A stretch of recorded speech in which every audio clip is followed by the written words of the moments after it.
Halo guys, kembali lagi bersama kami dalam podcast Ajorna Mento.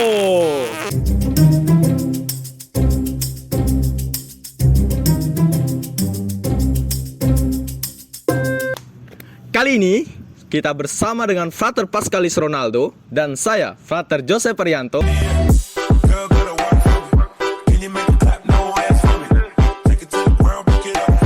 akan membahas tentang makna masa Advent. Nah, langsung saja saksikan, check it out.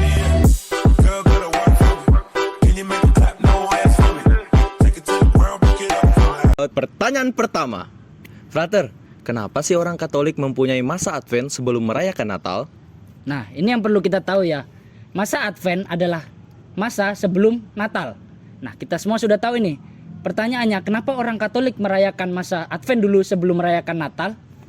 Jadi, Advent merupakan bagian dari tradisi gereja yang sudah ada sejak lama. Dalam masa Advent ini, ada dua makna. Makna pertama, yaitu makna penantian kedatangan kembali Yesus Kristus sebagai hakim pada akhir zaman.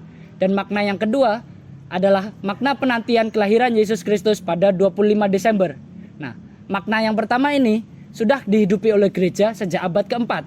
Sedangkan makna yang kedua ini sudah dihidupi gereja sejak sebelumnya. Maka dari itu, dua makna ini akan selalu menemani kita sebelum masa Natal. Selanjutnya nih Frater, kenapa sih liturgi masa Advent dibagi dalam dua bagian besar? Yang pertama dari minggu Advent pertama sampai tanggal 16 dan selanjutnya dari tanggal 17 Desember sampai tanggal 24. Oke, nah ini juga yang perlu kita tahu dari masa Advent. Jadi masa Advent itu sama seperti minggu-minggu biasanya. Hanya saja ada dua bagian besar dalam masa Advent ini. Yang pertama adalah minggu pertama sampai dengan 16 Desember.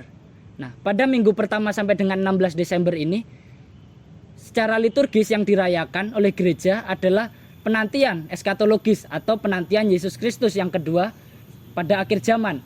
Sedangkan pada tanggal 17 sampai dengan 24 Desember yang dinantikan atau yang dirayakan adalah persiapan untuk menyambut kelahiran Yesus pada tanggal 25 Desember. Oleh karena itu, pada masa Advent terdapat dua bagian besar ini. Namun secara umum, masa Advent tetap ada 4 minggu seperti pada umumnya. Oleh karena itu, kita perlu membedakannya dalam dua ini. Inilah dua bagian besar pada masa Advent. Oh, begitu ya Frater. Nah, pertanyaan selanjutnya nih Ter. Apa tuh?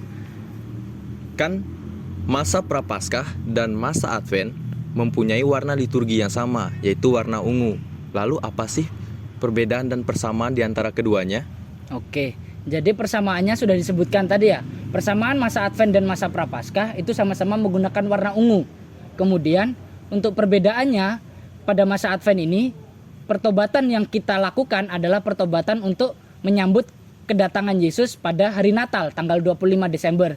Sedangkan pertobatan pada masa Prapaskah adalah pertobatan untuk menyambut peristiwa penebusan kita, peristiwa sengsara Yesus. Nah, inilah yang membedakan. Lalu pada masa Advent, kita juga diajak untuk lebih mempersiapkan diri menyambut kedatangan Yesus dengan masa pertobatan ini melalui bacaan-bacaan dan juga tokoh yang ditampilkan seperti Yohanes Pembaptis, kemudian Yesaya. Nah, inilah yang kemudian membedakan dengan masa Prapaskah. Kemudian warna ungu pada masa Prapaskah itu lebih menekankan atau mengajak kita untuk bertobat, bagaimana kita mempersiapkan diri untuk menyambut penebusan kita pada hari kebangkitan Kristus nantinya. Itu ya.